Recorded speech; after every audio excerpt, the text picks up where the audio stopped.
Hi, and welcome to day 9 of Mindfulness Tips and Practice. I keep trying different spots in my house to see if I can get my internet connection better because my Zoom has been so glitchy. And this is the closest to the server, so we'll see if it works.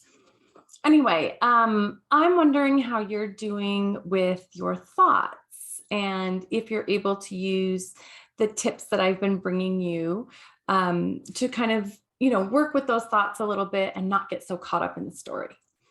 However, if you are still getting caught up in the story at day 9, that's perfectly normal and it's okay. It's just part of the process.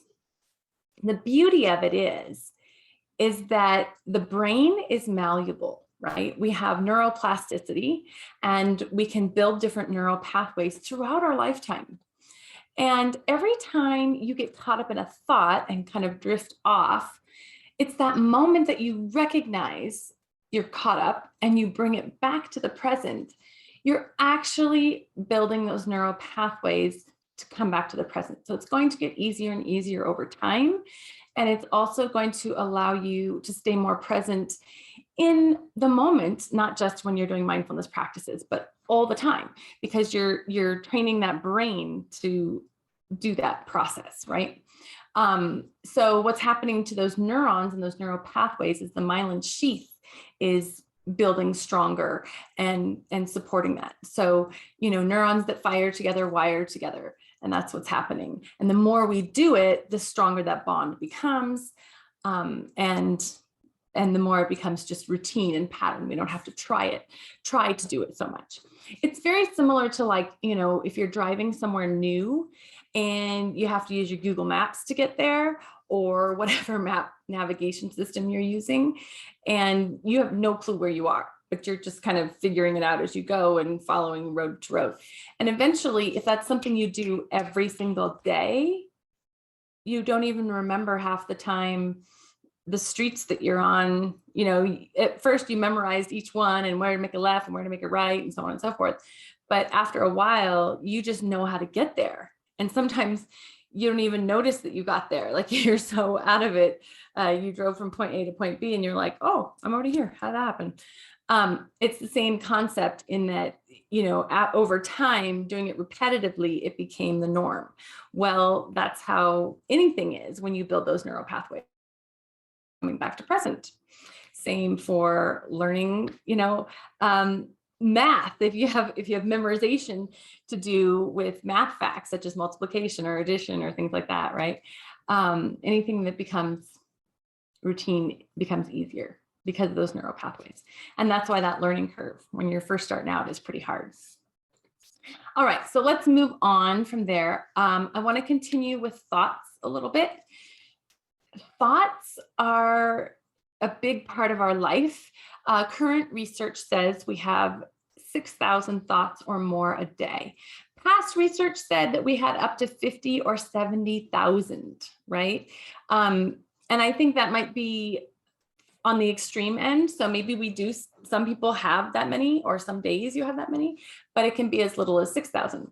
Either way, we're talking, like 5 to 45 thoughts per minute. That can go pretty rapid if we're in that state. And we often believe that whatever we're thinking is the absolute truth. But the reality is our perceptions are affecting our thoughts, and our thoughts are affecting our emotions, and vice versa. But both are affected by our perceptions. So, depending on the opinions and perceptions of people around us in our childhood, such as our parents and close family and friends, and maybe even some of the cartoons we watched or some of the shows we watched, that can affect our perceptions. And same thing with today. The people that we surround ourselves in conversation with can affect our perceptions. If we're on social media, if we're reading, the news or listening to the news, or any of those kinds of things can affect our perception. And so perception is for each person. What I love about that is that I can shift my perception and see somebody else's point of view. I may or may not disagree with them. I may or may not agree with them. Like sometimes I actually shift and go the other way. I'm like, oh, I was thinking this, but now that you say that, I'm going to think this. That's interesting. And other times it just allows me to understand where they're coming from, even if I don't agree. So here's an example.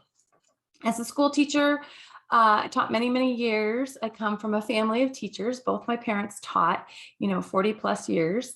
And I would hear frequently, oh, yeah, you don't need more money. You get the summers off and you get all those holidays.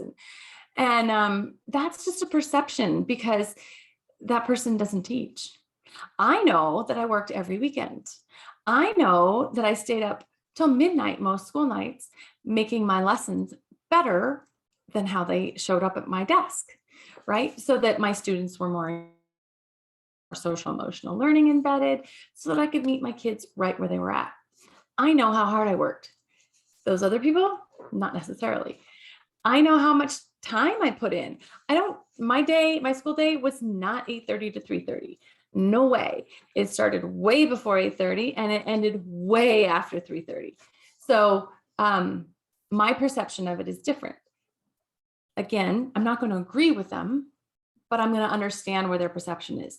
They see somebody working 8:30 to 3:30 because those are the hours, right? They see all those days off, but they don't see the behind the scenes stuff that I see. So instead of being frustrated with them, I can just be more open. And openness is what I get out of allowing myself to have different perceptions. And here's an example. I never wanted to move. Never, ever, ever. I lived in the same place. I was born and raised in the same place. And for 18 years, my husband wanted to move to Oregon. And I was like, no way in hell am I doing that. All my family is here. My friends are here. I'm rooted here. Everything I need is here. The weather is great here.